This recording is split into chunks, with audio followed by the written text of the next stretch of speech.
Éternel Kasumbalesa vous présente l'émission Heure du choix. Créons l'homme à notre image et à notre ressemblance afin qu'il domine sur la terre. Donc Dieu a soumis les lois terrestres sous l'autorité de l'homme. Pasteur Richard Wanya. La prière en dehors de la parole, c'est une incantation. Quand vous priez sans connaître la volonté de Dieu, vous êtes en train de faire une incantation comme les sorciers. Dis à mon peuple, je suis celui qui calme les tempêtes. Je ne connais pas quelles sont les tempêtes de ta vie. Peut-être tu as des tempêtes financières, tu as des tempêtes en famille, tu as des choses contraires qui viennent contredire les promesses de Dieu.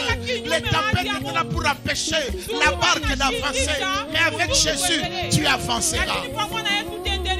Pour cette émission, contactez le 081 01 58 074 ou les 099 87 40 322. Que Dieu vous bénisse.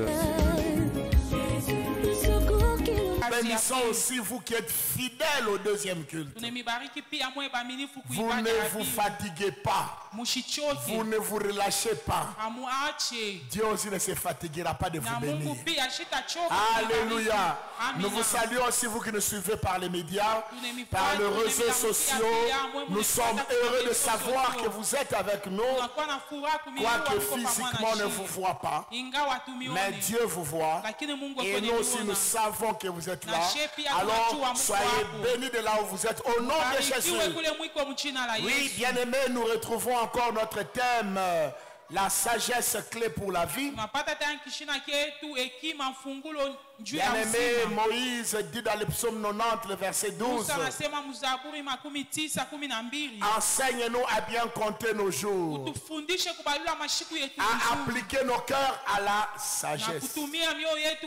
Bien-aimé, pour mieux vivre sur la terre, on a besoin de sagesse.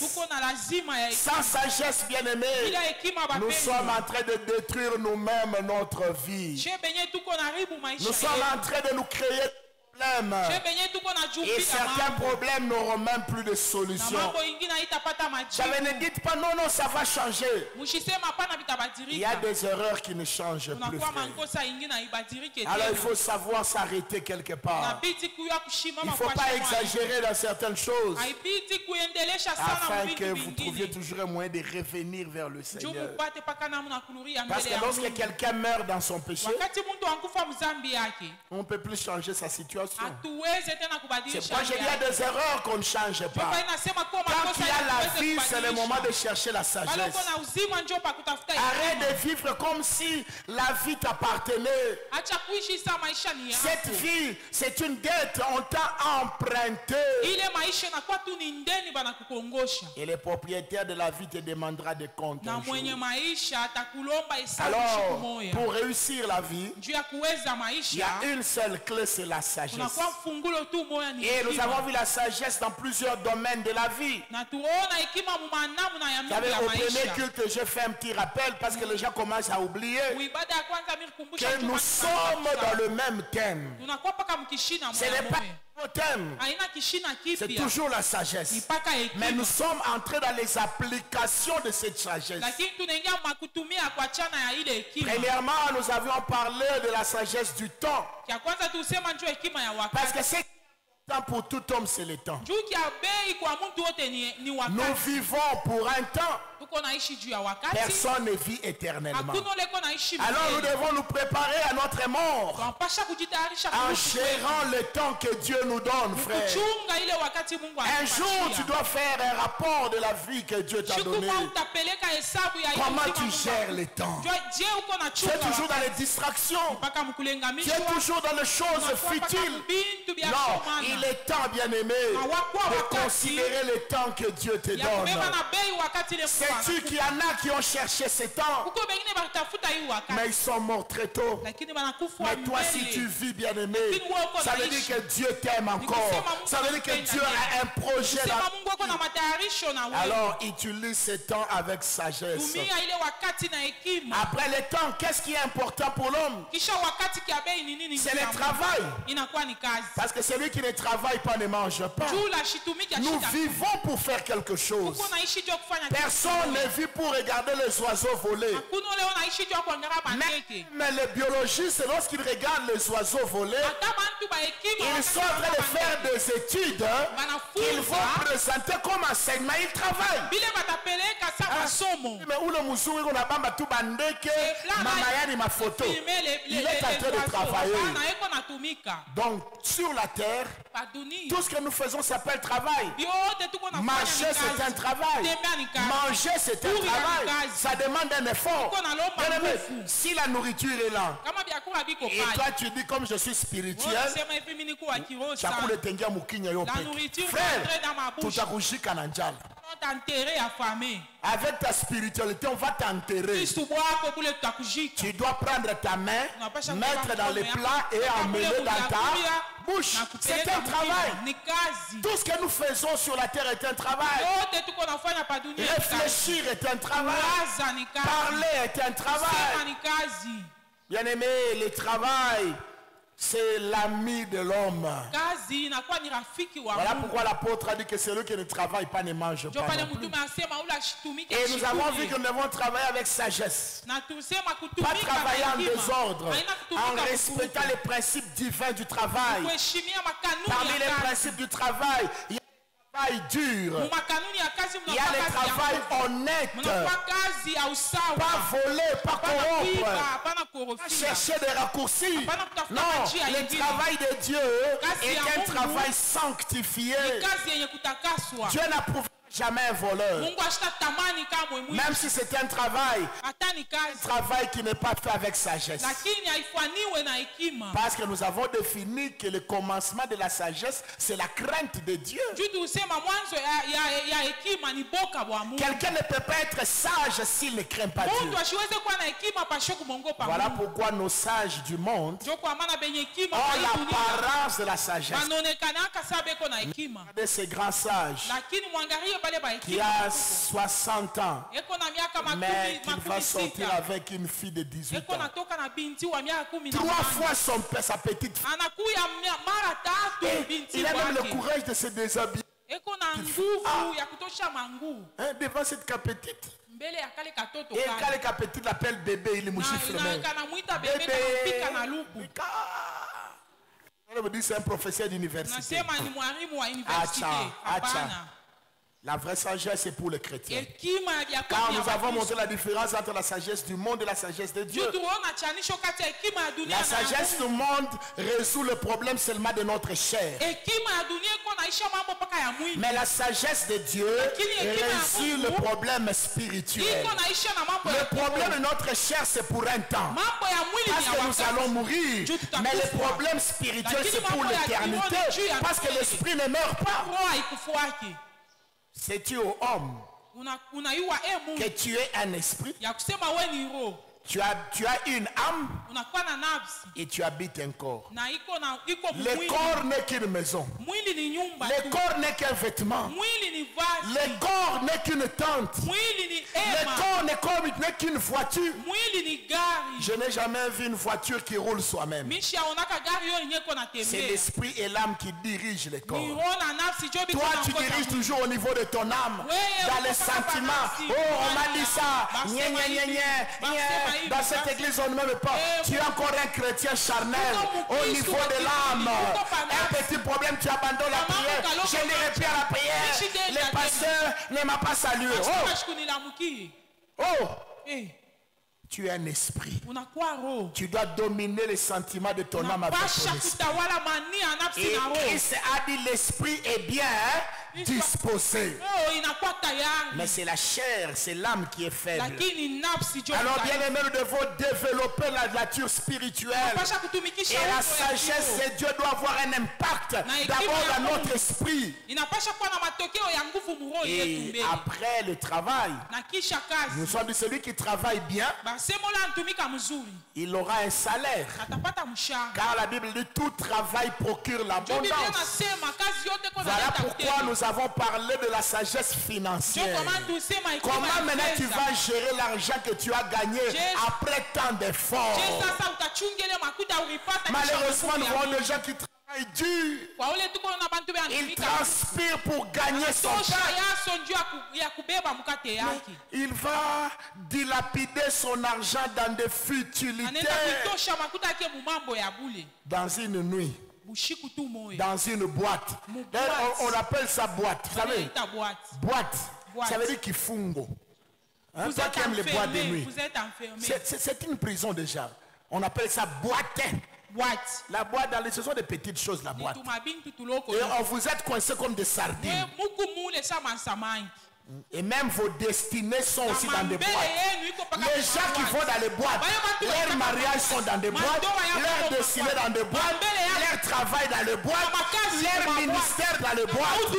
Ils ne vont jamais être épanouis. Oh, le Seigneur a dit, étends les limites de ta tente. Dieu nous fait dans la maison et non dans la boîte. Mukankopo. Dis ça en swahili, kankopo. Kopo ya sardine. Là, le diable se moque de vous.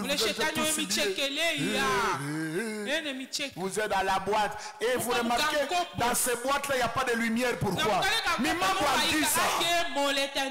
On aime des petites lumières là.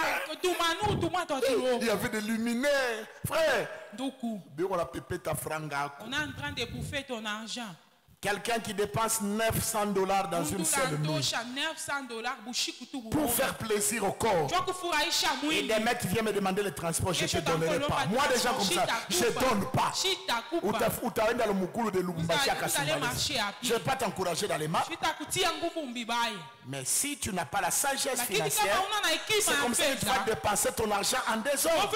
Mais les gens qui ont la sagesse financière, ils calculent la dépense. Je dois faire ça pour avoir ça, je dois garder ça. Parce qu'on ne sait jamais. Et nous avons dit aussi, pour devenir riche financièrement, nous avons besoin d'investir notre argent, d'investir nos ressources. On peut investir dans l'épargne, on peut investir dans un business, on peut investir dans beaucoup d'autres choses où nous allons gagner. Mais moi j'ai dit, le meilleur investissement, l'investissement suprême, c'est investir dans la maison de Dieu. C'est donner ses dîmes et ses offrandes. Bien aimé, si tu donnes à Dieu, tu ne seras jamais pauvre. Dieu, c'est la bonne terre. Et lorsque tu jettes ta sémence, elle produira. Et nous avons parlé de la dîme, nous avons parlé des offrandes, nous avons parlé des aumônes, nous avons parlé des galates, nous avons parlé même de toutes sortes de contributions. Bien aimé, ne vous fatiguez jamais de donner à Dieu et aux hommes. Sachez partager ce que vous avez. La Bible dit, celui qui donne, celui qui a pitié des pauvres, il prête à Dieu. Le jour où tu auras des problèmes, Dieu va te remettre ce que tu donnais aux pauvres. Et après l'argent, qu'est-ce qui reste dans la vie d'un homme? C'est la relation. Parce que la joie même de manger son argent, c'est de manger avec les gens. N'est-ce pas? Donc l'argent, la richesse devient agréable lorsqu'on la partage avec les autres. Alors, quelle est la plus grande relation qu'un homme doit avoir dans la vie? C'est le mariage. Voilà pourquoi à partir d'aujourd'hui, nous commençons une nouvelle série. La sagesse dans les mariages. La sagesse du mariage. Oh, la sagesse pour un mariage réussi. Nous allons étudier le principe de Dieu pour un mariage stable. Bien aimé, je vous ai toujours dit dans cette église, l'église est une armée, mais une armée familiale où le général est ton père. Jésus a dit, lorsque vous priez, dites quoi? Notre Père qui est au De la Genèse à l'Apocalypse, la Bible parle du mariage. Dans Genèse, vous verrez, Dieu créa l'homme et là. Et dans l'Apocalypse, parmi les dernières phrases, il dit, l'esprit et l'épouse disent, viens. Donc, dans la première page de la Bible, on parle du mariage. Et dans la dernière page de la Bible, dans l'Apocalypse 23, on parle encore de l'épouse. Donc, c'est un thème central dans la parole de Dieu. Dieu appelle Jésus son fils. On peut parler de fils que là où il y a union entre deux personnes. Pourquoi il n'a pas cherché notre qualificatif pour Jésus? Toi qui négliges le mariage, toi qui penses que le mariage n'est pas important, frères et sœurs, parmi les deux choses qui aident quelqu'un à réussir sa destinée, la première c'est de connaître Jésus-Christ comme Seigneur et Sauveur, d'avoir une bonne communion avec Dieu. La deuxième chose, c'est de faire un bon choix de son partenaire pour la vie. Beaucoup d'hommes ont échoué parce qu'ils se sont mal mariés. Beaucoup de pasteurs sont morts trop jeunes parce qu'ils ont fait un mauvais choix. Frère, même le ministère ici, si tu épouses une mauvaise femme, frère, le ministère va piétiner. Je ne vais pas vous citer des noms, vous en connaissez. Il y a des hommes de Dieu qui étaient puissants, qui étaient tout feu, tout flamme, qui bénissaient les gens. Mais quand ils ont épousé une certaine femme, leur ministère a commencé à tomber. Ils ont gardé les apparences. Et aujourd'hui, on les a même enterrés. Et les femmes sont restées. Frère, ne négligez jamais celle qui partagera avec toi les restants de ta vie. C'est qu'il ne faut pas choisir la femme en désordre. Il y a des hommes qui ont choisi les femmes au bar. Il y a des hommes qui ont les femmes à la boîte. Les femmes dans une réunion de mutualité. Frère, femme, elle se trouve dans la présence de Dieu. Comment toi tu as choisi ta femme? Frère, toi qui n'es pas encore marié, tu ne fais que regarder Béoupé. Béoupé. Les blanches. Blanche bazungu. Béoupé en français on va dire quoi? Les teints clairs. Les teints clairs. La fille. Elle passe à moi. Tu connais ce qu'il y a en elle. Je vais toujours dire la théorie de l'enveloppe. Ne vous laissez pas tromper par l'enveloppe. Dans l'enveloppe, on peut avoir la mort.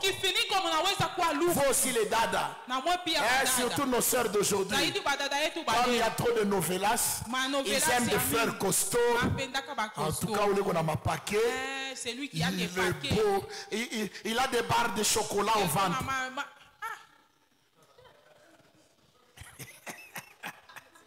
Les barres de chocolat. Vous allez vous fatiguer de pas le de faire attendre à couper comme map. Les frères vont commencer à vous gifler. Il est chocolat les chocolats chaque jour vous allez oublier les chocolats. D'ailleurs je l'ai dit au premier culte, la grande insécurité qui a lieu ici, on pensait que les hommes costauds allaient défendre leurs femmes, alors qu'on a découvert que beaucoup d'hommes se cachaient dans le plafond. Je ne vrai ou faux? Non, vrai ou faux?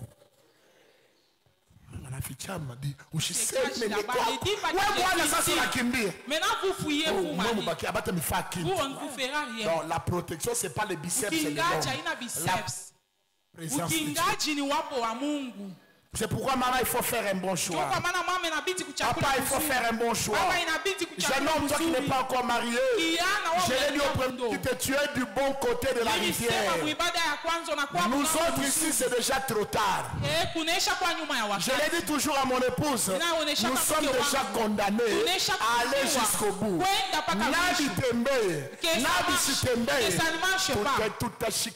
Nous allons nous tenir. J'aime le dire en tout à kokota n'a pas. Nous allons nous tirer comme ça. Aujourd'hui nous rions, demain nous nous insultons, demain nous rions, après demain. Ah, viens. On est condamné. Tu ne dois plus divorcer.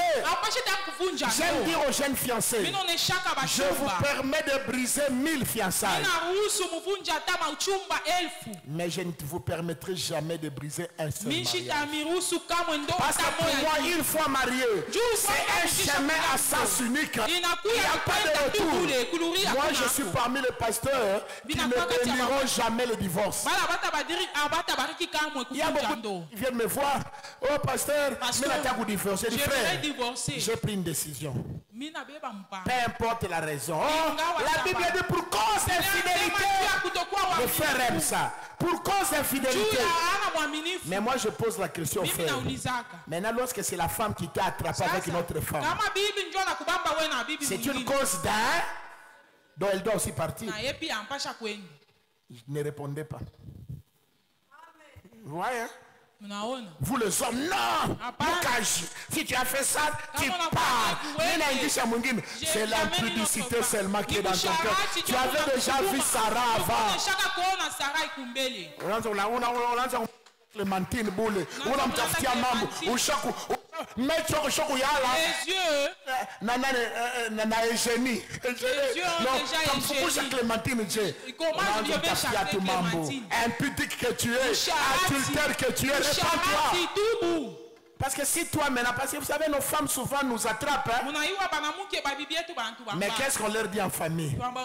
On a Boucharati Abouane, l'impudicité d'un homme, on supporte seulement. Devant Dieu, Boucharati Abouane est punissable. L'impudicité d'un homme est punissable. Frère, toi qui as pris une deuxième femme, Dieu te punira. Même si en famille on t'enclame, au ciel Dieu te... Il t'efface.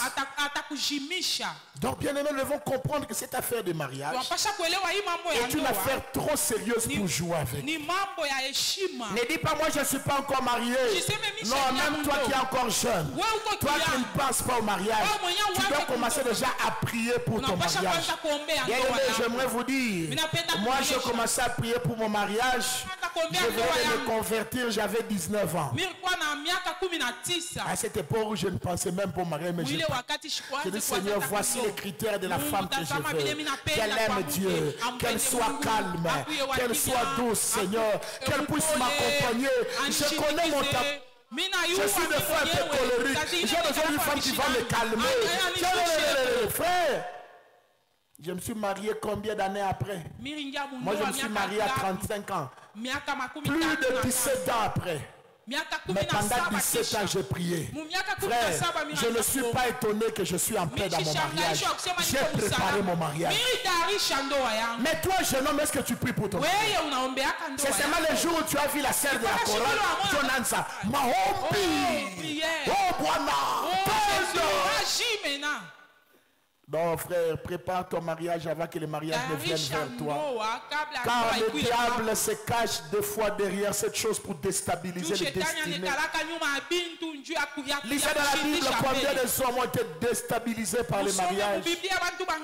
Lisez vie courante, comment d'hommes ont été trahis par leurs femmes, empoisonnés par leurs propres femmes, et complotés avec les ennemis. Tuer les pauvres messieurs. Parce que les directeurs voulaient d'elle.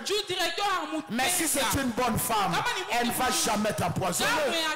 Elle va accepter même manger le matin. Il dira au directeur, Nama téléphone yako, yotoka yako, Nama véhicule, Aounata, Moussouri Sabwana. Vous n'êtes même pas beau comme mon mari. Mais tout ça commence où? Dans le choix.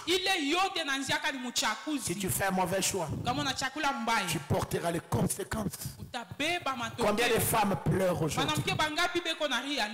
Combien de femmes se sont mariées parce que papa avait dit? Au fond de toi, tu n'aimais pas cet homme.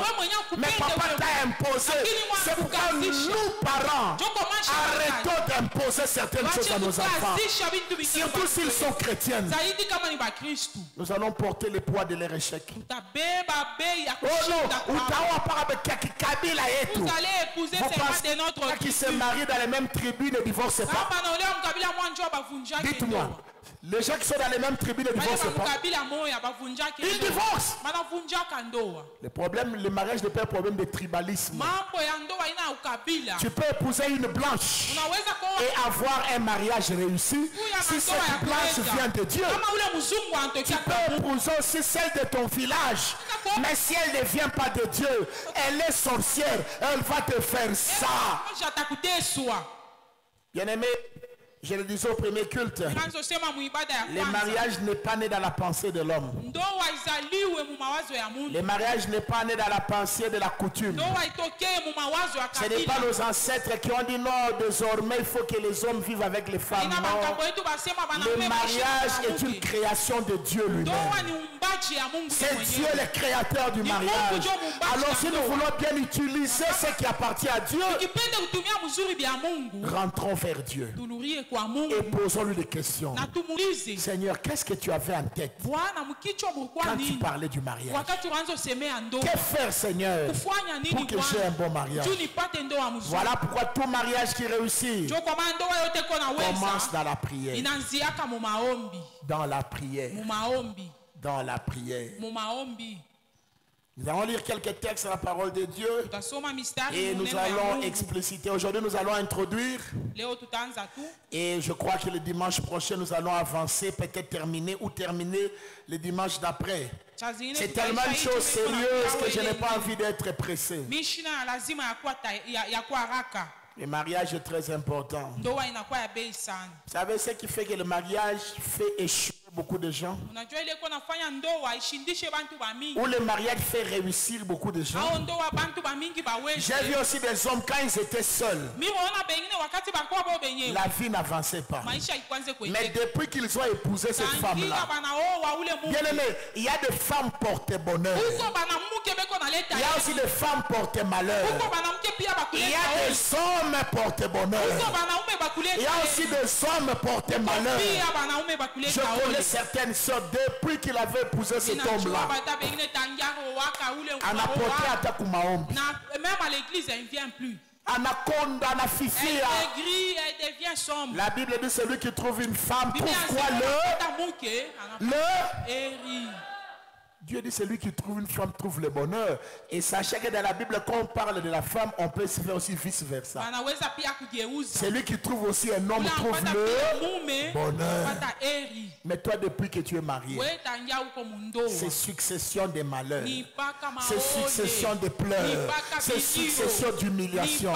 Arrête-toi un peu, pose la question. Est-ce que vraiment c'était lui? Est-ce que vraiment c'était elle?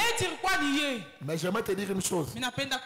Même si tu réalises que ce n'était pas elle, maintenant que tu es déjà marié, tu es condamné. Tu ne peux pas divorcer. Le pasteur Albert Lukusa disait ceci: si tu te maries mal, c'est déjà une partie de l'enfer sur la terre. Mais si tu te maries bien, c'est une partie du paradis sur la terre. Et il disait aux frères, vous qui vous êtes déjà mal mariés, sœurs, vous qui vous êtes mal mariés, restez fidèles à votre partenaire malgré les larmes, malgré les pleurs. Attendez seulement le retour de Jésus. Parce qu'au ciel, Dieu va vous effacer les larmes. Parce qu'un bon pasteur ne va jamais constater le divorce. Et pour bénir un couple, quelqu'un qui a été divorcé, ça, c'est compliqué, frère. Surtout chez nous dans les assemblées. Il y a d'autres pasteurs qui le font, ils sont libres. Hein? Ils sont libres, mais moi je vous conseille, n'espérez jamais au divorce. Le mariage est une autoroute à sens unique. Il n'y a pas de retour. Voilà pourquoi avant d'entrer, prends un temps sérieux pour prier. Prends aussi le temps de regarder la future femme. Prends le temps de regarder le futur mari. Usiangalie tu buzuri ya Bwana. Usiangalie tu mamiotoke kona kuya nayo. Usiangalie tu maparents. Anza savoir à l'intérieur de lui. Parce que bien inje binabadirikaka lakini bia ndani haibadilika. Kama mtu koro mubaya kopaka roho mubaya hata iko na sura ya kungala, s'il est méchant il est méchant. J'ai vu des hommes très beaux mais très méchants, frère. Je connais même un homme très beau, très respecté, mais il attache sa femme avec les cordes dans la chambre. Et on a pika sa nyama. Et puis moi j'ai dit nawe bibi. Pas la wana kufunga makambo ko pa una mwangare. Oh la soumission, ça c'est pas la soumission. Il est le bujinga. Ça. Comment? Pas la wana kufunga et puis dada mwenyewe wa mas. Frère mwenyewe on a bon, ne faites pas ça chez vous.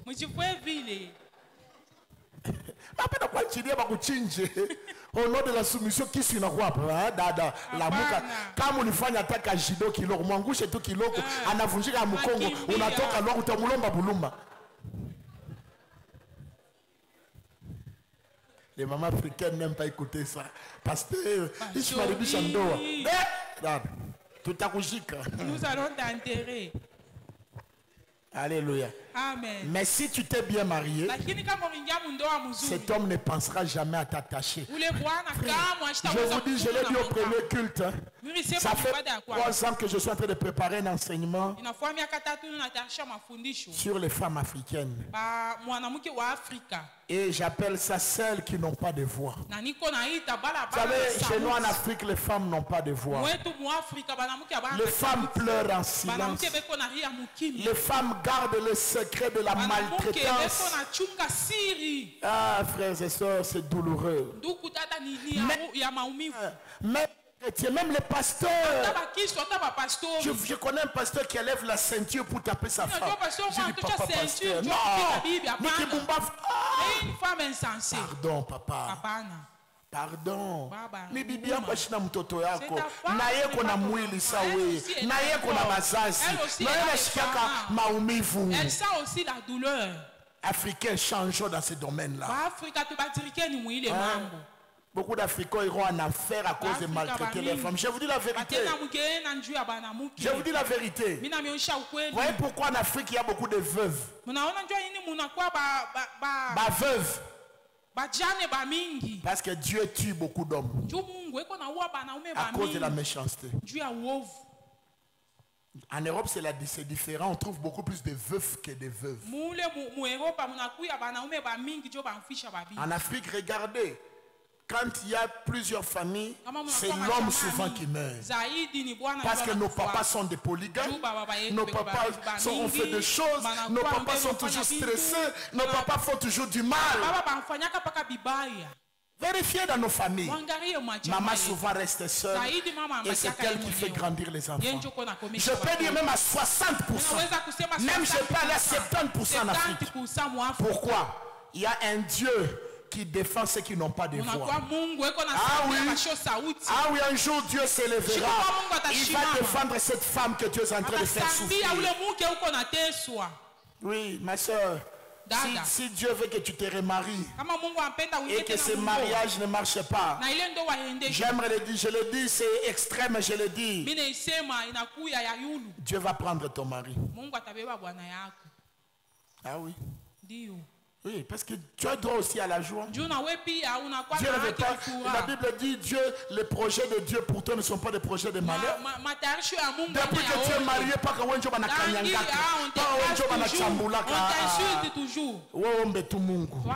ne divorce pas. Mais Dieu, maman, Dieu va te libérer. Et lorsque tu es veuve, la Bible dit que les jeunes veuves se remarient. Nous allons bénir avec joie le mariage d'une veuve. C'est un nouveau mariage. Là, je mets même deux mains. Au nom de Jésus. Basale. Même si elle a déjà 14. Basale a tambiri à ma même 2. Avec les nouveaux maris. Là-bas on rit. Alléluia. C'est biblique, non? Hein? Maman veuve, tu peux te remarier. Si Dieu te permet. Parce que la Bible dit à la mort de ton mari, tu es détaché de l'alliance. Voilà pourquoi lorsque nous enterrons les hommes ou les femmes, nous enlevons l'alliance et nous déclarons cette femme est libre. Mais il y a des veuves qui ont choisi de ne pas se remarier. Je vois par exemple notre maman. Notre papa est mort en 1991. Mais jusqu'à aujourd'hui, notre maman est acquise, ne s'est jamais remariée. Ça fait combien d'années? 30 ans. Plus de 30 ans, elle est restée comme ça. Elle a choisi. Elle a dit, je ne saurais plus donner mon amour à un homme. Et d'ailleurs, généralement, nous les hommes, quand les femmes meurent, on est pressé de se remarier. Mais les femmes, tellement qu'elles ont difficile à accepter. C'est pourquoi, vous voyez dans la Bible, hein, lorsque nous allons lire des textes, hein, tout au long de cet enseignement, Dieu est sage. Dieu n'a jamais demandé à une femme d'aimer. Parce que les femmes aiment naturellement. Mais le problème de la femme, c'est l'insoumission. C'est l'orgueil. C'est pour femmes, soyez soumises. Mais mari, aimez. Pourquoi le mari n'aime pas? Parce que les yeux du mari aiment voir partout. Deuxième regard. Votre mari, même s'il a un véhicule, a créé une stratégie pour Angaria au début. En tout cas, les motards ici. Il n'y a pas de motards. Que Dieu nous pardonne. Je parle, je suis un homme. Et puis les autres sanctifient cela. Oh, quelle taille prophétique. Oh Seigneur, quelle créature si merveilleuse. Bible une créature merveilleuse. On a sa part. Vous louez seulement les femmes. Elle met ici. Nani à gauche. Elle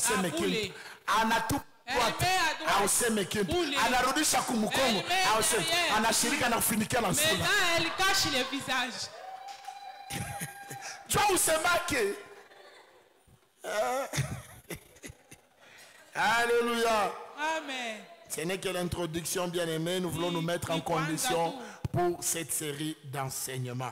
Lisons alors quelques textes de la parole de Dieu. Et nous allons essayer d'atterrir pour ce midi. Genèse 1, 26 à 29.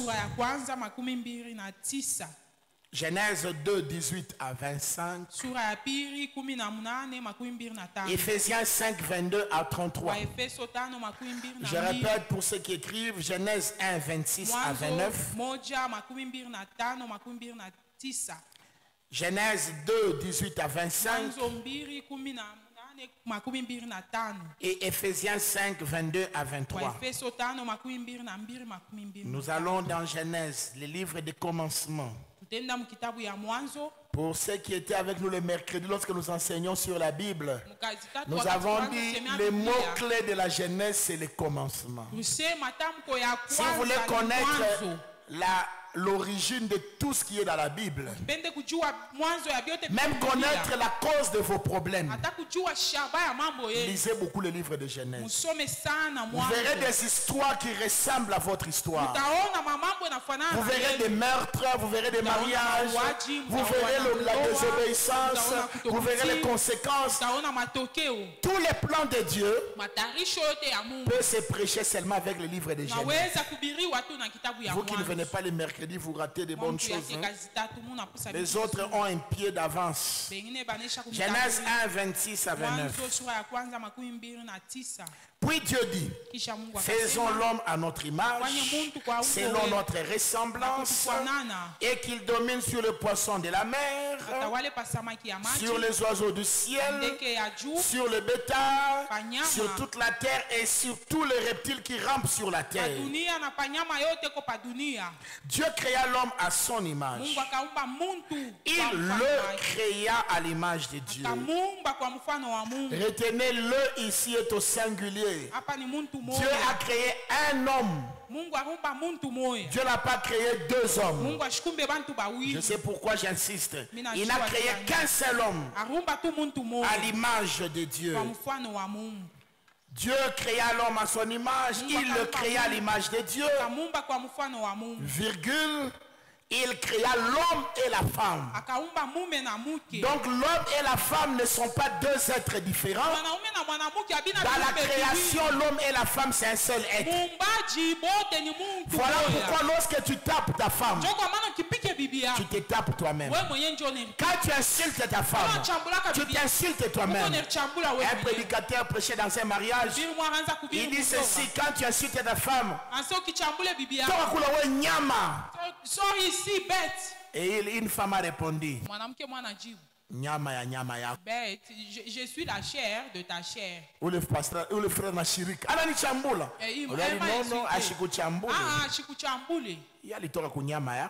est sortie de ta chair. Si vous l'insultez,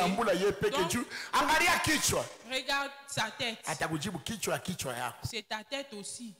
Regarde les lèvres. Tes lèvres aussi. Lorsqu'elle va te répondre comme ça, frère, comme toi tu avais fait le karaté, toi tu as peur de combattre tes amis dehors. Oui, ni bibia konjo adversaire wao. Tu unamukanyanga facilement. Chuto kia kupimana na babi bonge. Va combattre tes amis dehors. Et puis, moi, Dieu béni, que Dieu soit loué. Nous, cette année, c'est la 15e année de notre mariage. Je n'ai jamais même giflé ma femme. Elle était morte. Mais je me suis déjà fâché. Hein, je ne dis pas que je me fâche pas. Les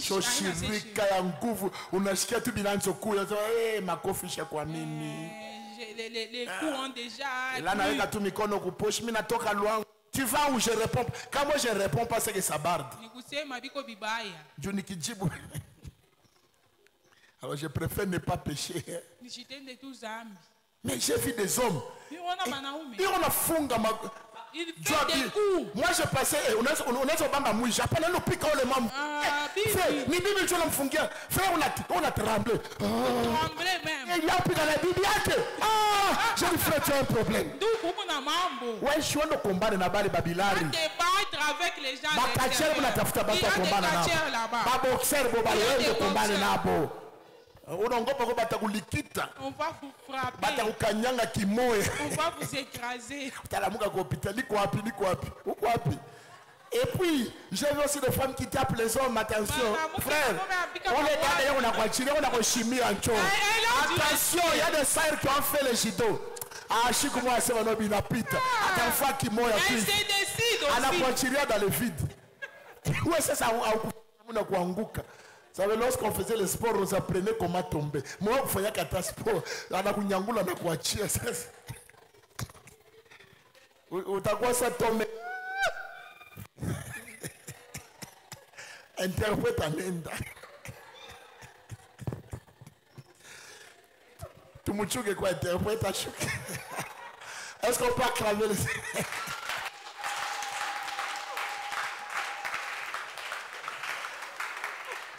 Bien aimé, ce sont des choses vraies. Il faut pas faire semblant, il faut qu'on vous dise ces choses à l'église. Parce que les hommes ont exagéré. Amen. Mais, mais dans la fenêtre, moi, je vais piquer à mouille. Ni mon amour que je vais piquer à mouille. Non, mon amour qui a exagéré. D'ailleurs, quand je vais seulement séparer, dès que je suis en mukono, moi, je suis en train de frère.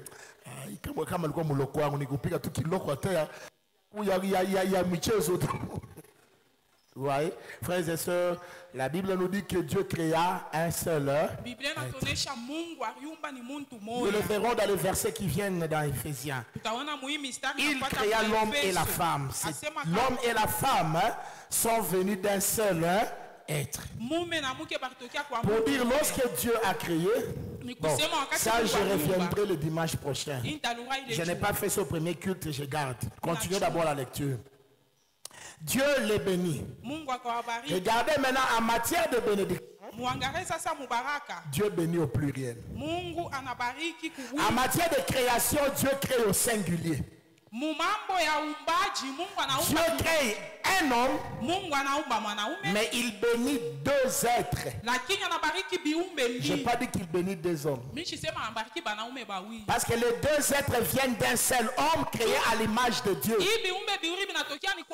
Parce qu'il n'y a pas deux dieux, il n'y a pas trois dieux. Donc l'homme aussi doit être unique, mais avec deux sortes d'êtres.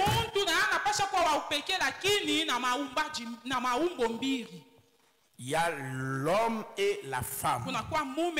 Ici on parle de genre masculin et féminin. Les deux se retrouvent dans un seul être. J'anticipe pour le dimanche prochain. Vous savez, pour tous les hommes qui chassent les femmes parce qu'ils ne donnent naissance qu'aux filles,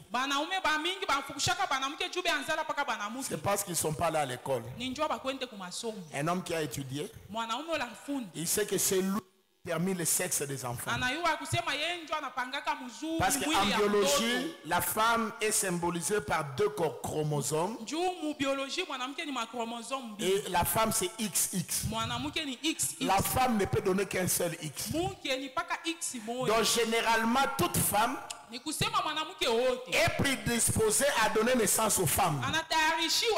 Parce qu'elle n'a que le féminin en elle. Vous savez pourquoi on appelle l'homme le chef? Parce que l'homme est le seul à avoir le choix. Il a deux chromosomes différents, X et Y. C'est l'homme qui décide, frère. Si tu as donné X, ta femme ne mettra au monde que des X. Alors pourquoi tu chasses ta femme parce qu'il a donné naissance aux filles? Il y a des femmes femmes qui soutiennent la famille plus que les garçons. J'ai vu dans des familles où les garçons sont des voyous, mais les femmes sont sérieuses. Et c'est cette femme-là qui paye même la maison de son père. Ne négligez jamais une fille. Hein? Ne négligez pas une fille. Elle a en elle l'image et la ressemblance de Dieu. Oh non, non, chez nous, lorsqu'une femme, chez vous c'est où? Encore chez nous. Nous, chez nous, c'est au ciel. Et au ciel, il n'y a ni homme, hein, ni femme. Toi, tu es encore dans les coutumes. Mon père avait dit. C'est ton père qui t'a créé. C'est Dieu qui t'a créé, frère. Arrête ça, ce sont des fantasmes. Des idées inutiles. Donc, c'est toi qui as X et Y. Alors, si toi, tu donnes ton Y, la femme ne peut donner que X. Pourquoi la femme? Si tu donnes ton Y, qui rencontre les X qui vient de la femme, ça sera un garçon. Il n'y a pas la magie là-bas. Il n'y a pas la sorcellerie là-bas. C'est toi qui as des Y faibles. D'ailleurs, les hommes devaient se taire. Il faut des...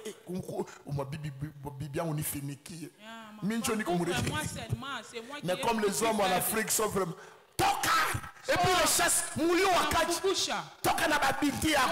Avec tes filles. Et puis anao abibi mwingine nazala paka banamuki. Vous avez déjà vu ça? Hein? Mais la femme part à côté. Premier, bapundu, trois garçons. Trois. Unacha murudisha mwamu irudi. Nami nishaku mupata. Moi aussi je l'ai déjà trouvé. Aya shitarudia aduenda. C'est moi qui ai les garçons. Alléluia. Amen. Donc, bien aimés, nous devons comprendre les choses comme Dieu les comprend. Arrête la coutume inutile. Nous sommes en train de blesser nos femmes. Je me rappellerai toujours. Oui. Un de mes frères qui détestait les filles. Sa femme a mis au monde, le premier, l'aîné, c'était une fille. Deuxième était encore une fille. Et il ne s'est pas occupé même de la layette de cet enfant. Vous savez que cette fille a déjà grandi, elle est déjà mariée. Elle vit au Canada, mais lui avec son père, ça ne passe pas. La fille a presque 30 ans. Vous voyez, hein? Comme ça, son père vient commencer à me dire, non, ta nièce ici, elle est mauvaise. Moi, je l'ai rappelé un jour. Elle est née, si nous étions présents. Rappelle-toi, qu'est-ce que tu avais dit? Comment tu as négligé sa mère et l'enfant? Fais toi-même un travail de repentance envers elle. Alors évitons de pleurer demain. Respectons la parole de Dieu. La parole de Dieu est au-dessus de nos coutumes, frères et sœurs.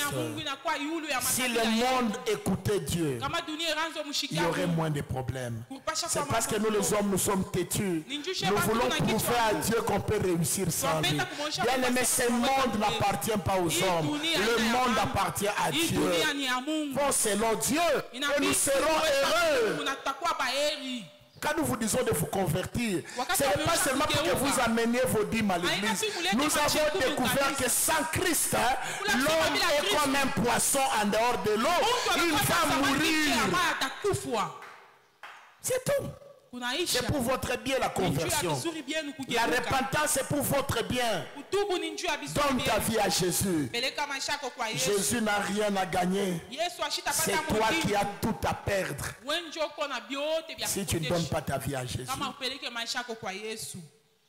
Dieu les bénit au pluriel. Dieu leur dit. Au pluriel, j'ai dit. La création est au singulier, mais la bénédiction est pour deux êtres. Au pluriel. Dieu leur dit, soyez féconds, multipliez, remplissez la terre et la sujettissez et dominez sur les poissons de la mer, sur les oiseaux du ciel et sur tout animal qui se met sur la terre. Et Dieu dit, voici je vous donne toute herbe portant de la sémence et qui est à la surface de toute la terre, et tout arbre ayant en lui du fruit d'arbre et portant de la sémence. Ce sera votre nourriture. La même nourriture à l'homme, la même nourriture à la femme.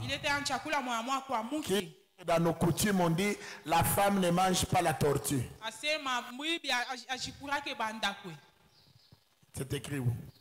Oh non, dans notre coutume, quand une femme mange telle viande, c'est la sorcellerie tout simplement. La Bible dit, ça sera votre nourriture. L'apôtre Paul dit, mangez de tout ce qui se vend au marché. Il y a même des sœurs qui sont encore là chez nous. On ne mange pas, les femmes ne mangent pas ça. Ta foi est encore petite. Tu n'as pas encore compris que tu es libre en Jésus. La liberté en Christ, elle est totale. Elle est générale. Alléluia. Amen. Bien-aimé, dans ce texte, nous avons vu que Dieu crée un homme, mais il bénit deux êtres. Nous y reviendrons dans les commentaires. Allons dans Genèse au chapitre 2, à partir de 18 jusqu'à 25. L'Éternel Dieu dit, il n'est pas bon que l'homme soit seul. Je lui ferai une aide semblable à lui. L'Éternel Dieu forma de la terre tous les animaux de champ et tous les oiseaux du ciel, et il les fit venir vers l'homme pour voir comment il les appellerait, et afin que tout être vivant portât le nom que lui donnerait l'homme. Et l'homme donna des noms à tous les bétails, aux oiseaux du ciel, à tous les animaux des champs. Mais pour l'homme, il ne trouva point d'aide semblable à lui. Alors l'Éternel Dieu fit tomber un profond sommeil sur l'homme, qui s'endormit et prit une de ses côtes et referma la chair à sa place. L'Éternel Dieu forma une femme de la côte qu'il avait prise de l'homme et il l'amena vers l'homme. L'Éternel Dieu forma une femme de la côte qu'il avait prise de l'homme et il l'amena vers l'homme. Et l'homme dit, voici cette fois celle qui est os de maison et chair de ma chair. Tu écoutes, hein? Arrête d'insulter, hein? Cette chair-là, c'est ta chair. On l'appellera femme parce qu'elle a été prise de l'homme. C'est pourquoi l'homme quittera son père et sa mère et s'attachera à sa femme. Et ils deviendront une seule chair. L'homme et sa femme étaient tous deux nus. Et ils n'en avaient point honte. Allons rapidement dans Ephésiens chapitre 5. Tout ça nous allons commenter tout au long de cet enseignement. Ephésiens 5 à partir de 25 jusqu'à 33. Bon, jusqu'à 29. La Bible dit ceci. Marie. Quand tu dis Marie, c'est au pluriel. Waoume, merci. Marie, aimez vos femmes comme Christ a aimé l'église et s'est livré lui-même pour elle afin de la sanctifier par la parole après l'avoir purifiée par le baptême d'eau, afin de faire paraître devant lui cette église glorieuse, sans tache,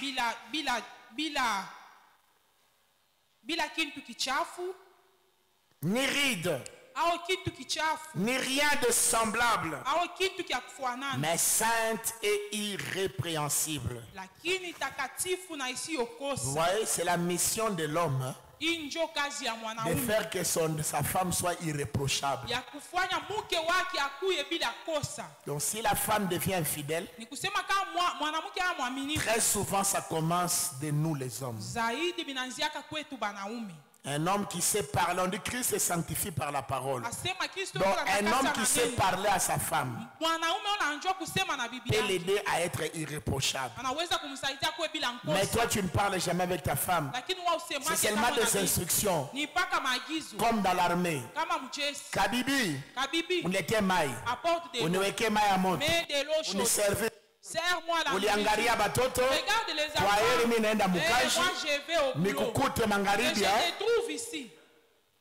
Même dans l'armée. Il y a un moment où le général comment vous avez vu la guerre? Le général ne donne pas toujours des ordres. Parce que le caporal peut te sauver. Vous connaissez l'histoire de le général syrien? Il a été sauvé par une servante, une esclave. C'est une esclave qui l'a guéri de la lèpre en lui donnant les conseils pour aller voir le prophète qui est à Samarie. Mais toi, ta femme n'est qu'un rideau. Quand toi tu as besoin, tu essuies les mains et tu pars. Elle n'a pas de besoin. La Bible dit c'est Christ qui sanctifie l'église au moyen de la parole pour la rendre glorieuse, sans tache. Sans tache, sans ride et irrépréhensible. Qui fait que la femme soit irrépréhensible? C'est l'homme. Donc la responsabilité de beaucoup d'échecs dans les mariages, c'est nous les hommes. Même si tu n'aimes pas ce que je dis, mais c'est la vérité. Parce que lorsque Dieu dit tu es chef, ça veut dire que tu es le premier responsable du succès et de l'échec. Alléluia. Amen. C'est à l'homme de faire tout pour que sa femme réussisse. Il y a des hommes qui ne poussent même plus leur femme à l'alphabétisation. Mais tu ne fais que l'insulter. Mais aide-la à faire même les ABC. Amène-la dans un niveau supérieur. Tu as épousé ta femme en tant que diplômée. Mais paye pour lui les études universitaires. Qu'elle apprenne l'informatique. Un homme sérieux, il valorise sa femme. Parce qu'on ne sait jamais qui va mourir avant. Qui va rester avec les enfants. Il faut toujours autonomiser sa femme. Moi, ma femme sait tout ce que je fais. Je bénis Dieu même sans la forcer. Elle est entrée en théologie elle-même. Elle est allée. Elle veut comprendre ce que son mari comprend. Ma femme a le droit de retirer l'argent dans mon compte. Et là, j'ai donné sa signature dans ma banque. Je n'ai pas peur. Est-ce que vous pensez que moi, je vole l'argent? Mon prix, ce n'est pas l'argent. Mon prix, c'est le sang de Jésus. On peut me voler tout l'argent. J'aurai encore l'argent. Il y a des hommes, non, la femme ne connaît même pas ton salaire. On en parlera. Non, il ne faut jamais tout dire à la femme. C'est pourquoi la mort, certaines femmes ne savent plus éduquer les enfants. Parce que papa ne leur a pas montré. C'était papa qui faisait tout. C'est papa qui paye les minervales. C'est papa qui signe les bulletins. Moi, ma femme signe les bulletins. Quand je ne suis pas de signe le cahier de communication. Il faut autonomiser ta femme. Car c'est ton aide. On ne sait jamais. Tu peux faire 6 mois à l'hôpital. Les enfants vont vivre comment? Bien aimé, j'ai pris que cet enseignement change les raisonnements d'un papa. C'est pour notre bien, frères et sœurs. La parole de Dieu vient pour nous corriger. Donc c'est l'homme qui doit valoriser sa femme. Pour qu'elle soit irrépréhensible.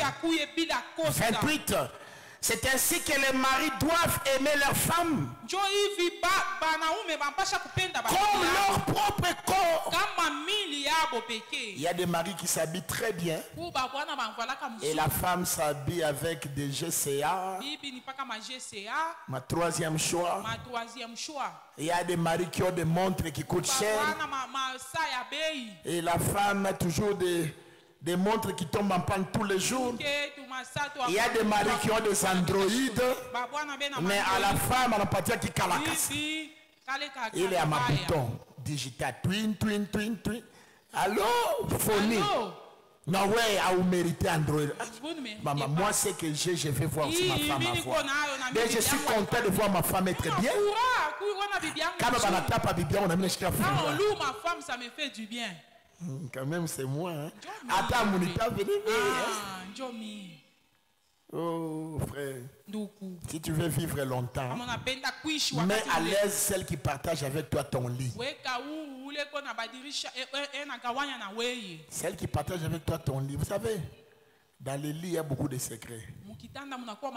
On se partage les progrès. On se partage aussi l'échec. Savez-vous qu'il y a certains hommes qui ont été envoûtés par leur femme? Quand tu épouses une femme sorcière, vous partagez tout, non? Mikoshi. Utaipata frère. Vous allez la voir. Utaipata Mikoshi. Mais parce que vous ne vous cachez rien. Mais quand vous avez dada wa maombi, mais si vous épousez une dada mwenye kujasi wanarumpaka Saint-Esprit, unalamuka kila busubuhi na fura chaque matin avec joie. Depuis quoi que maisha yangu mimi nakuwa boss. Je suis heureux. Ça fait du bien quand tu dis ça à ta femme, non? Depuis quoi que maisha yangu mimi nafunda kuvala, mimi shikona yo kuvala. Il faut le dire, frère. Hapana ubeti wala kupikia mikono ndire wewe peke na ma couleur mimi ndio nafanyaka wapi? C'est moi qui l'ai fait. Ni dada ndio alikonesha. C'est la sœur qui t'a dit. Il y a pas de mal à accepter que l'autre t'a aidé. On l'appelle aide. Ça c'est ça son travail. Hein, frère Salomon? Tu m'écoutes attentivement. Que Dieu t'aide à faire un bon choix, frère. Amen. Gloire au Seigneur. Amen.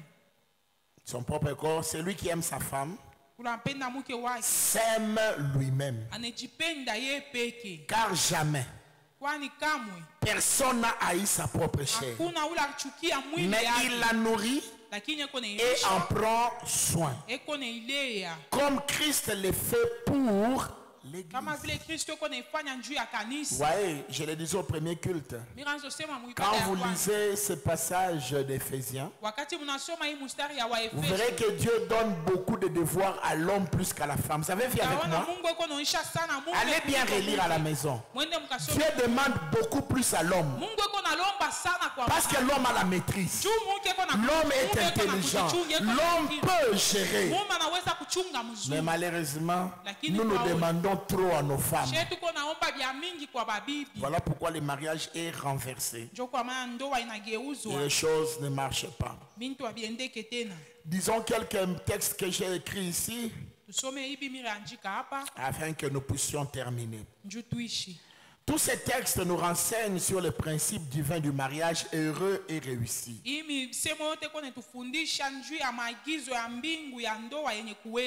Nous découvrons que le mariage est divin et non humain. Ce n'est pas d'abord une institution coutumière ou étatique. Il y a l'État. Mais une institution divine. Le mariage est d'abord un mystère divin. Éphésiens 5, le verset 32. Ce mystère est grand. De quoi parle-t-il ici? Le mot mystère ici remplace tout ce qu'il a dit sur le mariage dans le texte que nous venons de lire de Éphésiens chapitre 5. L'amour des hommes, la soumission des femmes, la responsabilité de l'homme, rendre sa femme irréprochable comme Christ le fait pour l'Église. La Bible prend toutes ces choses dans un même paquet et il appelle ça un mystère. J'ai dit dans le premier culte, le mariage est d'abord un mystère. Pour que le mariage réussisse, frère, tu dois le considérer que c'est un mystère. Le mariage n'est pas un jeu. Au premier culte, j'ai défini le mot mystère comme étant quelque chose de caché. Quelque chose de secret. Quelque chose qu'il faut fouiller pour découvrir. Et la Bible nous dit ceci: la gloire de Dieu, c'est de cacher les choses. Mais la gloire des princes, c'est de les découvrir. C'est de les sonder jusqu'à comprendre qu'est-ce que Dieu avait caché. Donc, dans le mariage aussi, il y a des choses cachées que tu dois découvrir.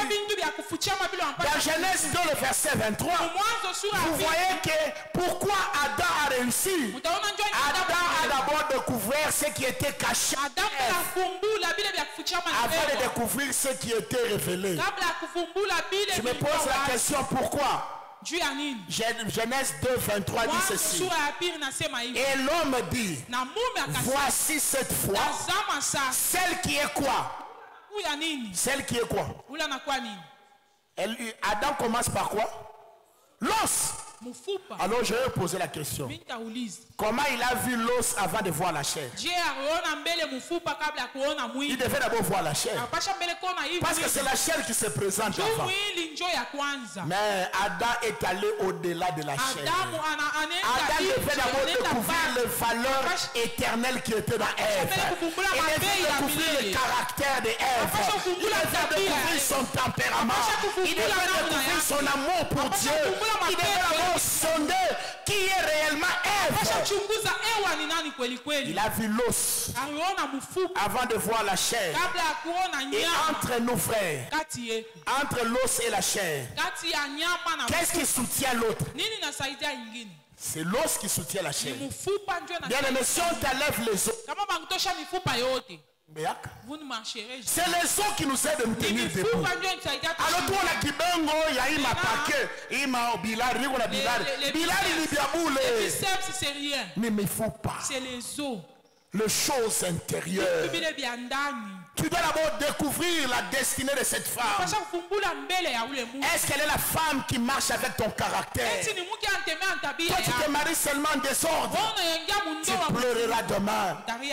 Il faut d'abord découvrir ce mystère. Qu'est-ce qui se cache derrière cette femme? Peut-être qu'elle est sorcière. Et en priant, Dieu va te montrer. Malgré que ton cœur l'avait déjà aimé, tu vas te retirer calmement, tranquillement, mais tu continues à la saluer. Shalom, sœur. Mais si tu as déjà lâché la bombe, sœur, je t'aime. Joana bebe je t'aime ane kutumikia mchanda. Joana kulamata ma. Unapima kumkimbia gauche na kufuata droite. Elle te suit partout. Utengia mu mariage malgré toi. Ushoiwa japa minenda tangombe ya kuchinja. Il y a des hommes qui étaient dans le mariage déjà en pleurant, je vous assure. Parce que c'est déjà avec cette femme, ma mère va souffrir. Est-ce que c'est faux? Mais je ne peux pas faire autrement parce que si je refuse, comme son père c'est le directeur,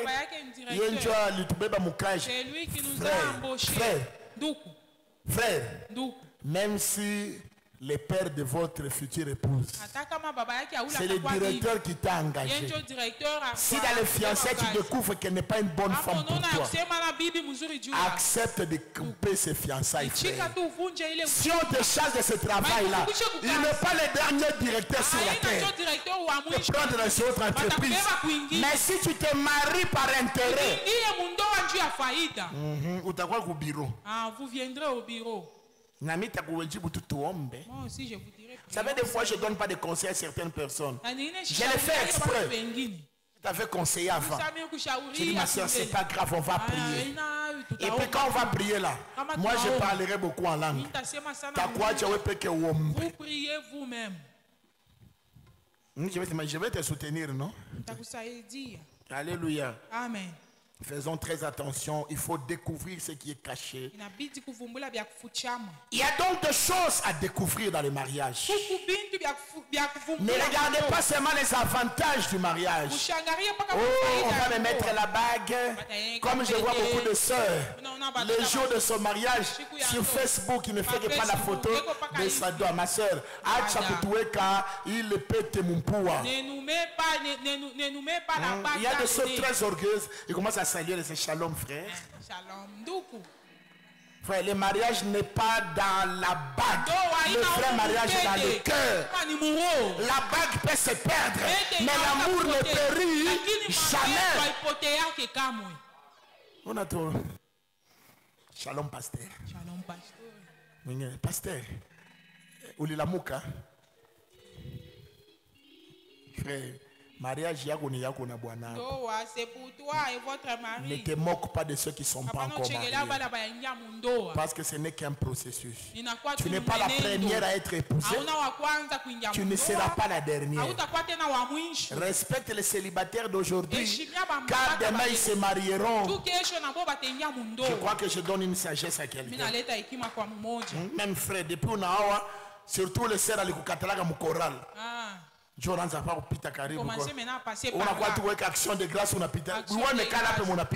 vous contournez ça pour qu'elle voie. Frère, Dieu connaît nos intentions. On peut faire des choses spirituelles à l'apparence, mais Mouro, tout ne fait Dieu à blesser mon. Et quand tu fais quelque chose pour blesser quelqu'un, Dieu ne te bénira jamais. Faites attention à ce que vous faites. Faites-le avec une motivation pure. Ne faites jamais pour humilier les autres. Non, parce que Dieu sonde les cœurs et les reins.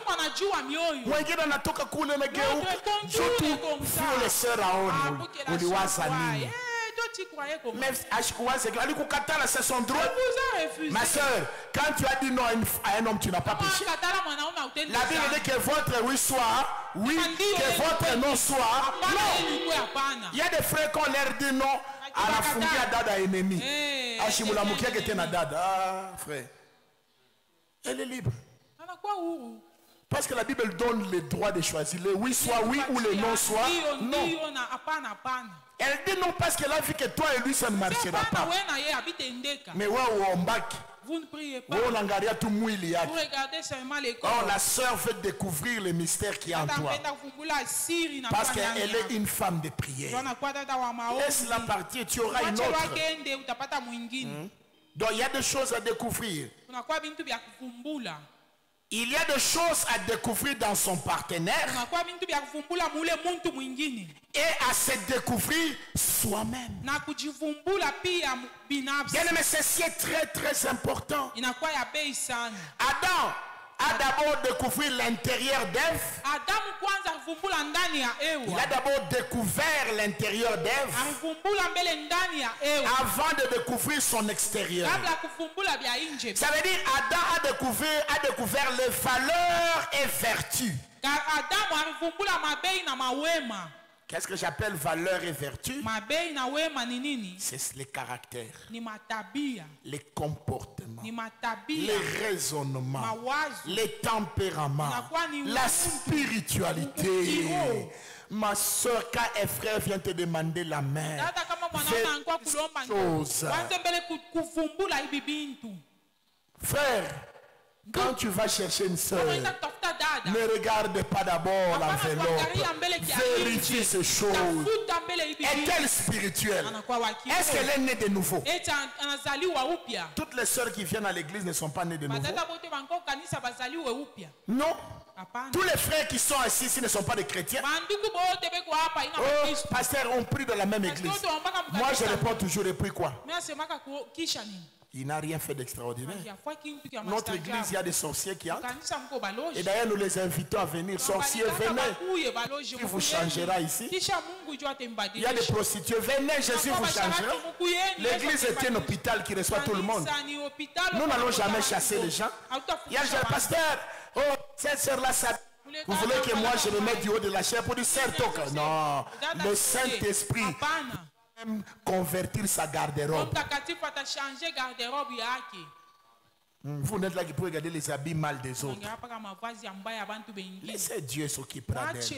Il y a des sœurs qui s'habillent peut-être en pantalon mais qui iront au ciel que vous qui portez de longues robes. Il y a des sœurs en longue robe mais qui sont dans la sorcellerie. Et vous irez au ciel à cause de la longue robe? Non, non. C'est le cœur. C'est le cœur. Travaille ton cœur et non ton apparence. Gloire à Dieu. Amen. Donc, bien aimé, Adam a fait d'abord une découverte importante. Elle a trouvé la spiritualité de Ève. Les comportements, les caractères. Est-ce qu'il saura s'occuper de mes parents? Il faut réfléchir à ces choses. J'aimerais dire, par exemple, pour une sœur qui dans sa vie peut-être a eu expériences d'avoir des enfants avant le mariage, ou tu as eu les enfants dans ton premier mariage, il y a eu divorce, et lorsque il y a un autre frère qui t'aime, dis-lui la vérité. Vois comment il traite tes enfants. Ne sacrifie pas l'avenir de tes enfants à cause de ton amour pour un homme. Parce que tes enfants n'ont que toi. Il y a des femmes qui ont nié. Ça, c'est notre cadet. Et quelques années après, les mensonges du diable, frère. Et ces mensonges vont créer les divorces demain. Dis-lui la vérité. Mais je ne pense pas entrer en mariage avec une femme qui a des enfants. Moi, ce sont mes enfants. Vous allez m'enterrer. C'est ça une femme de valeur. Elle ne cache pas sa vie passée. Elle n'a même pas honte. Parce qu'elle est déjà sanctifiée en Jésus. Mon passé est enterré. Mais mes enfants sont à moi. Je dois leur donner une éducation chrétienne. Et femmes qui cachent leurs enfants. Et quelques années après, tu amènes ça à la femme. Non, tu crois, quand j'étais à l'université. Non, frère. Ces choses ne doivent pas se faire dans l'église. Dans l'église, on doit se regarder dans les yeux. Tu viens m'épouser? Moi, j'ai 3 enfants. Ah, et puis un homme qui t'aime. Ça, c'est pourquoi j'ai dit. Le vrai amour selon Dieu ne regarde pas l'apparence. Vous savez, même quand nous disons l'homme doit être plus âgé que la femme,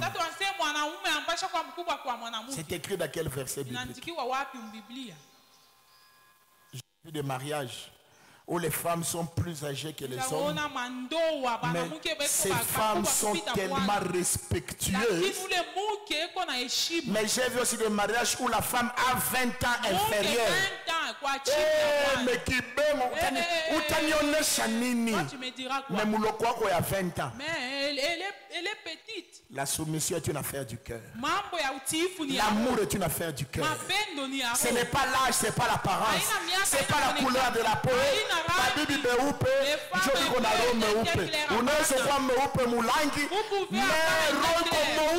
Un cœur sombre. Un cœur sombre. Et Adam n'est pas tombé dans cette erreur. Il a refusé de regarder les formes d'Ève.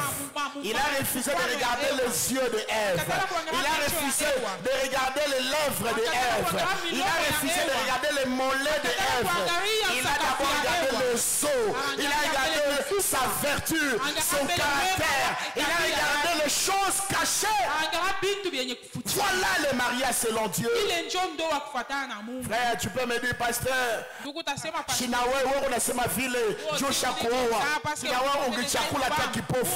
avez choisi, vous allez choisir une aveugle. Moi, je suis déjà marié. Tu ne connais pas ce qui marche et ce qui ne marche pas dans mon mariage. Je vous ai dit, nous avons décidé de marcher ensemble. Tout n'est pas rose dans mon mariage. Qui vous a dit ça? On a dit que le mariage des pasteurs c'est le ciel. Non. Il y a des moments où on s'engueule. Des moments c'est chaud. Mais nous avons un dénominateur commun. Le nom de Jésus. Alors le soir quand on revient, comment je vais prier si je n'ai pas pardonné à ma femme? Elle aussi, comment elle va prier? Des fois elle prie sur le lit comme ça. Moi je suis comme ça.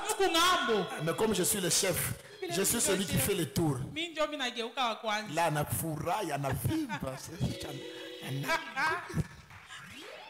Mais moi, je suis le chef, je dois le faire. Papa, ce n'est pas une honte de chercher la réconciliation. Ça prouve que tu es vraiment le vrai chef.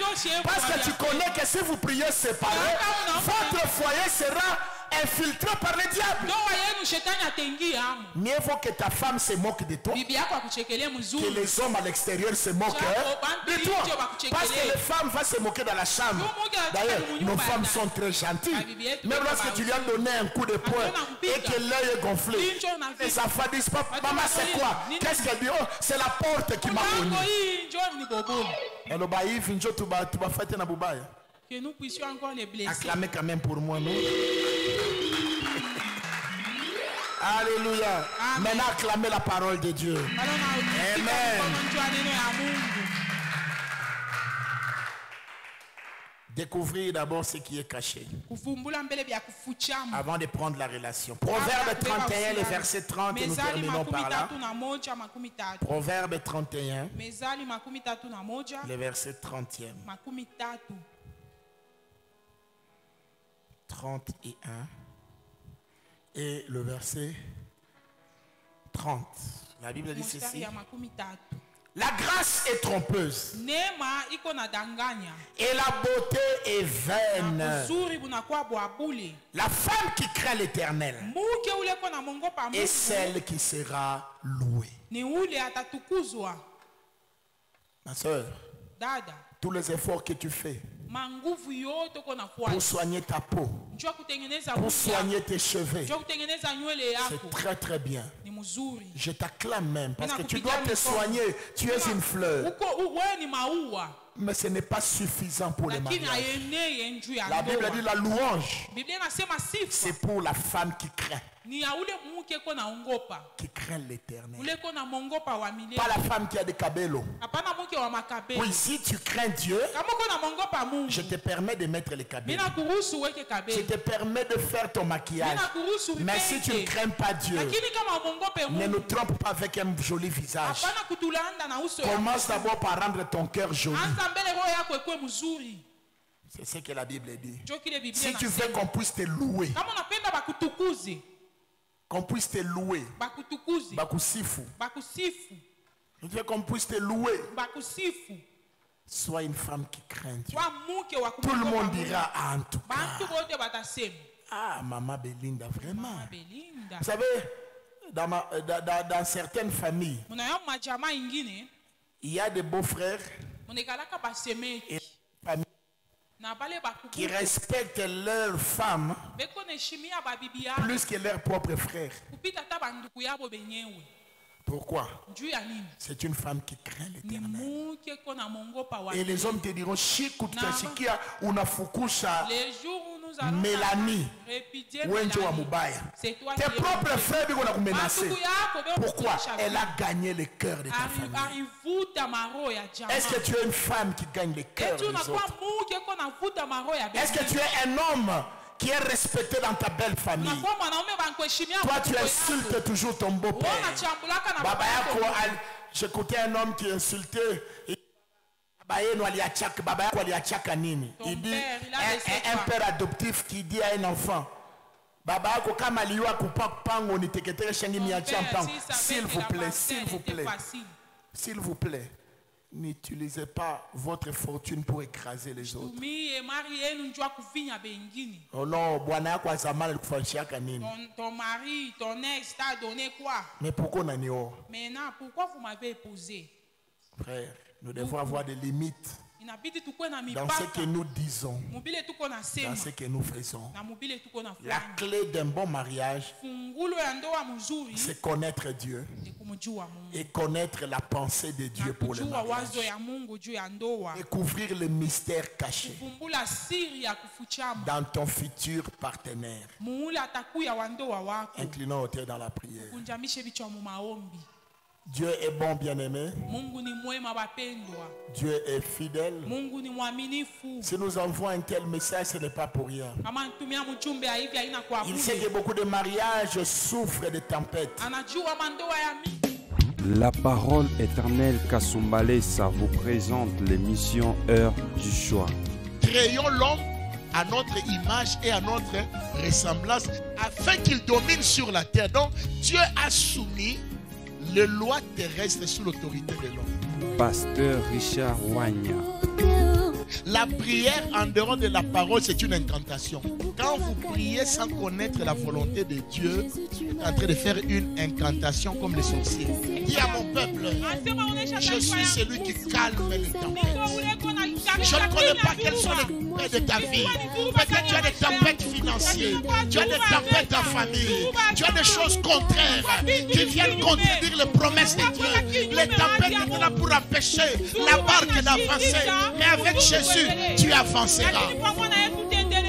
Pour cette émission, contactez le 081 01 58 074 ou les 099 87 40 322.